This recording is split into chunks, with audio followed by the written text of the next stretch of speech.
want me feel the thing and go boast like the Jeopardy. Woman all talk but she know she want sweat on me. Things that she got on a flap on her. In all the pumps and me don't I give them my love, but not give them my own. Would not give them. Hi, I'm Anders Johnson. I'm going to teach you how to double flip.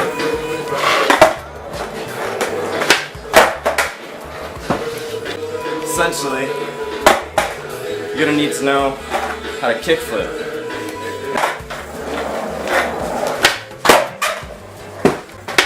For a double kick flip, you're going to want to have your foot in a little different position. Basically, when doing double flips, you're going to need to put your back foot somewhere on the tail, not like this.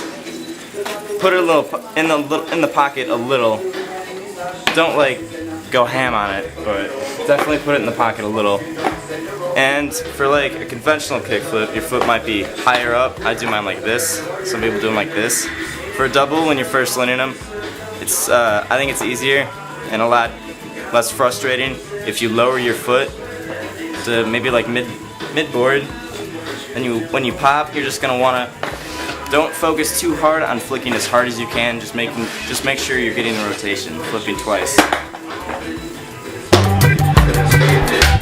I call the key, you feel me hot and you tear it apart. And you could see your heart.